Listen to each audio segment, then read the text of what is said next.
Our next guest doesn't believe that Bitcoin is a bubble. In fact, he says the cryptocurrency could soar to, get this, $500,000 in 3 years. The always controversial John McAfee joins us now. John, great to speak with you. Great to speak with you. Thanks for having me on. How do you get to $500,000 in 3 years? Well, let's not worry about that. Let's worry about people calling you got the a bubble. bet going online on that. Yes, I do. People are calling Bitcoin a bubble that's bursting.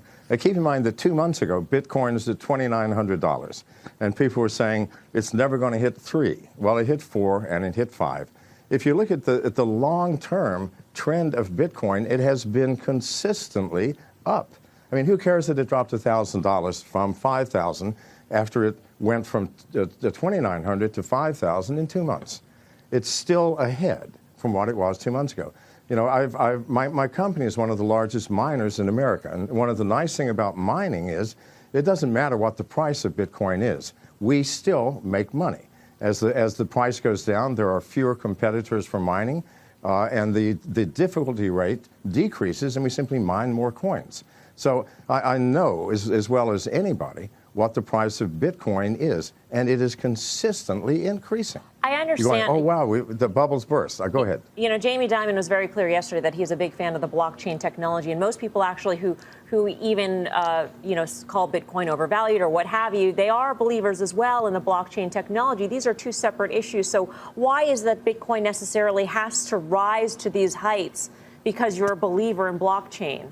As you do, as you believe. Well, no, I don't think that the Bitcoin rise has anything to do with the belief in the blockchain. Okay. It simply has to do with the belief in cryptocurrencies. I mean, once you start using cryptocurrencies, whether it's Bitcoin or Monero or Litecoin, it doesn't really matter. You see the facility, you see the ease of use, you see that without a central bank control, the value of that currency depends upon the users of that currency. And why is Bitcoin growing so fast? Because it's getting more users. More people are believing. If I do a transaction with a credit card, I have to put in my name, my address, my credit card number, the code on the back, my billing address. Well, that takes 5 or 10 minutes, especially for someone my age. But with Bitcoin, it's 15 seconds. Give me your wallet address, here's the amount, done. Once you see the facility of cryptocurrencies, once you see how fast they are transacted, then suddenly fiat currencies, credit cards, central banks make no sense whatsoever. Maybe it's too easy, though, John. I mean, how do you... I'm sure the government would like to track where this Bitcoin is going, and they would love to tax people on this. And so if you use Bitcoin, you may not have that sort of paper trail, so to speak, as to where people are making revenues or earning money. So are you concerned that government intervention in some way could actually slow this down? Well, it can't slow it down, but there will be government intervention. Why? Because as people start using more and more cryptocurrencies, things like Monero, which cannot be tracked at all, when they start using these things, suddenly governments are going to start losing income tax revenues. And they're going to panic, and they're going to say, this is against the law. But how do you stop something that cannot be stopped? I mean, this is not something unique to America where you can just shut it down. I mean, I can use the Tor browser or the Onion browser and access Bitcoin wallets all over the world, and no one will ever know. The government does not have enough enforcement personnel to ever stop Bitcoin, Monero, Litecoin, and all of the others. So they're going to have to face reality, find some other way to raise revenues. This is a fact. So, John, I got to ask you, because most people know you as a cybersecurity pioneer. They know the firm that is named after you. In between that time and now, you had a very interesting life. And actually, some reports say that, it's the insane life of John McAfee, that you once lived in Belize, which is true, allegedly got caught up with drugs and other illegal activities.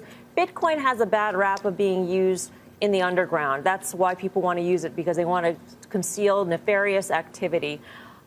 Do you see that potential? Are you concerned about that as attracting government regulation? No, not at all. I mean, I'm still a security specialist, and I keep track of the dark web. Bitcoin is very seldom used anymore on the dark web. It has been replaced by Monero as the currency of choice, because Monero is absolutely anonymous, cannot be tracked, either the sender or receiver of any transaction. They're literally invisible. So it's not Bitcoin itself, but cryptocurrencies as a general group of things that are being used on the dark web. And that will always be the case. Bitcoin used to be the one because that was the only one available, but not anymore. So Bitcoin is sort of out of the dark web and into the light. And 99.99% of its use is legitimate. So, John, I don't know if you know about this, but, Jamie Dimon watches the show pretty frequently. He's probably listening to you right now. I mean, do you have any words for him as to why he's got it wrong? I mean, would you want to place that same bet that you made on the internet with Jamie Dimon, for instance? No, I would like to say this, Mr. Dimon. I respect you, sir, for your position. People who rise to your position are not idiots. However, sir, what is, you called Bitcoin a fraud. I'm a Bitcoin miner. We create the Bitcoins. It costs over $1,000 per coin to create a Bitcoin. What does it cost to create a US dollar? Which one is the fraud? Because it costs whatever the paper costs.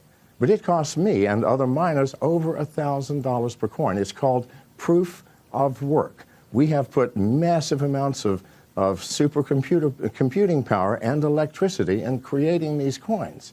Surely there's some value in that work that we did to create the coin. And the fact that Bitcoin is consistently growing in its use and in its value has to say something.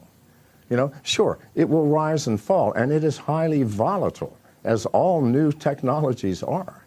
Right. And at the same time, it is certainly not a fraud. So you're pretty sure that you're not going to lose this bet that you have on Twitter? No, I don't ever lose bets. Sorry for my bets. All right, then. John McAfee, great to speak with you. Thank you.